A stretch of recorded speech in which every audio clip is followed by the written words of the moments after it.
jury needs to hear from me and hear the truth. The former officer charged with murder took charge of his defense, pressed to answer why shoot at Tatiana Jefferson, who was in her own bedroom. But if you would announce yourself Fort Worth Police, then maybe a Tatiana Jefferson would still be alive, correct? Maybe. Dean testified that October 12th morning, a cursory check showed a home in disarray. Put up your hands. Show me your hands. Show me your hands. And as I started to get that second... The defense ready? We are, Your Honor. Okay. Mr. Brissett. Raise your right hand for me. Solemnly swear or affirm testimony given this cause to be the truth, whole truth, and nothing but the truth, self as God. I do. All right. Mr. Brissett. We call it Dr. Jay Coombs. First and last name, spell it for the court. Yes, Jay Coons, J-A-Y-C-O-O-N-S. Mr. Brissett. Thank you, Your Honor. Dr. Coons, I'm going to show you what's been marked for identification purposes as states, or excuse me, first time I've done it the whole trial, defendant's 35.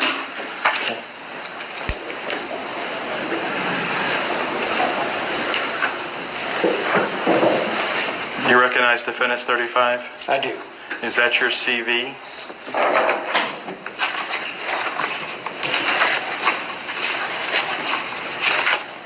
It is.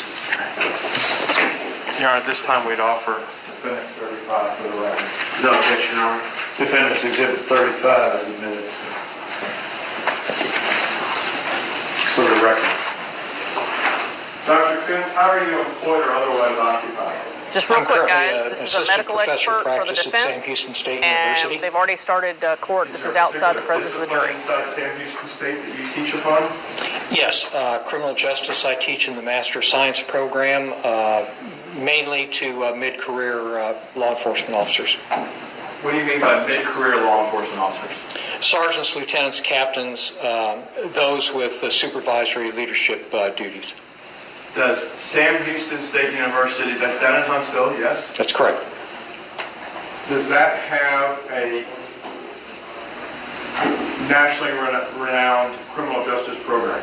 Yes, number 2 in the country. Who's number 1? Does it matter? What type of education and background do you have to teach at Sam Houston State? I completed my bachelor's degree at Sam Houston State in 1980, just after getting out of the Marines. I got into law enforcement at the Harris County Sheriff's Department office. Then in 1996, I went back and started my Master of Science there at Sam. Finished that in 1998. 99, started my doctoral studies and was conferred my PhD in May of 2004. What level of peace officer certification do you hold currently? Both Master Peace Officer and Instructor. And that's here in the state of Texas? That's correct. Which departments, if there's more than one, carried your commission while you were an active duty police officer? I began with the Splendora Police Department, a little small East Texas department, went to the Montgomery County Sheriff's Office, and from there to the Harris County Sheriff's Office in Houston, where I spent 36 years. What were your duties at the Harris County Sheriff's Department? A little bit of everything. In the Harris County Sheriff's Office is unlike, let's say, Tarrant or Dallas County Sheriff's offices. They're large populated areas in the unincorporated areas of the county. So we have a large jail function. We also have a fairly large law enforcement function. And you basically go back and forth between the two disciplines throughout your career. Upon promotion, you get stuck in the jail. You spend some time, you get to go back to the streets. Is that? That's correct, yeah. When you talk about the law enforcement side of the Harris County Sheriff's Department, you're talking about a area that you were over as a supervisor commensurate to some medium-sized police departments here in the Metroplex. Would you agree with that? Yes, there were. I was in District 1 when I retired. I was the captain and the station commander. There were approximately 800,000 residents in my district, and I had 174 deputies. In addition to the 174 deputies under your command, did you also command other agencies were assigned to you and fell under your command? In a previous assignment as the task force commander, yes. I was part of a joint task force with FBI, DEA, other federal agencies, as well as local agencies. During your career at Harris County, were you invited to be a candidate at the FBI National Academy? I was. And do you recall what session you graduated from? Session 247. And how long is the program at the National Academy? The FBI National Academy is a leadership program. It's approximately 10 weeks in length there at aboard the Marine base at Quantico, Virginia. Have you had training during your career or your doctoral studies in use of force incidents? Yes. Can you explain that to the court? I've had the training that any other peace officer gets. I've also reviewed several other studies involving use of force, the mechanics of force, as well as the legal liabilities of force. I've also reviewed many use of force incidents. Have you attended any classes from the Force Science Institute? Yes, I have. I graduated from their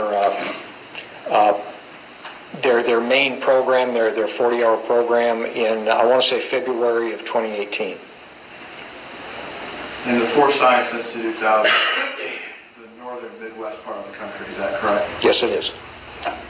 Are you a member of any professional organizations?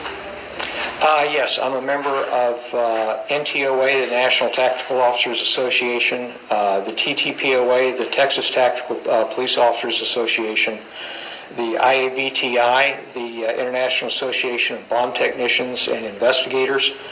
On the practitioner side, on the professional side, I'm a member of the ACJS, the Academy of Criminal Justice Sciences, as well as ACS, the American Criminological Society.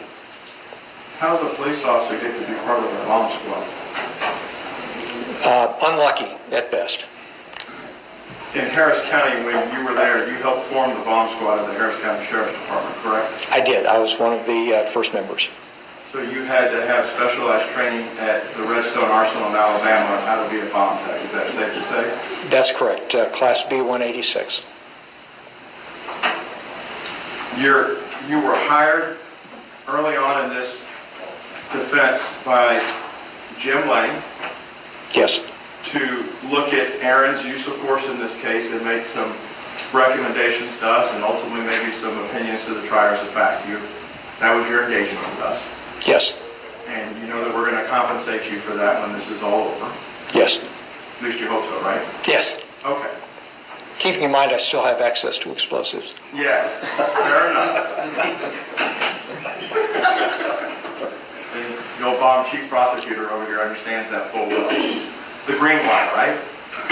Okay, so we're in this expert hearing. I think the state defense, we talked briefly before we went on the record of just going through the program and just your what opinions you intend to elicit today.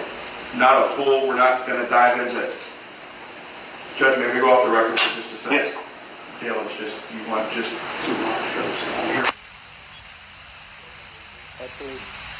Dr. Koontz, can you give us, you formed some opinions in looking at this information, correct? Yes, I have. And as part of that information, we provided you, I think, everything that we got our hands on that Mr. Smith and Ms. Diener provided us under 3914, we gave it to you so you could have access to it. Is that correct? I received a number of documents, yes. In addition to documents, crime scene photos, extra photos that the state may have produced and given to us,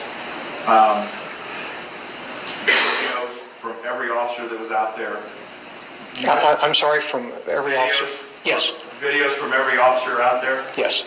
You're kind of hard of hearing sometimes, correct? I am. I'm sorry. Did you not put ear protection when you were downrange at some point? What?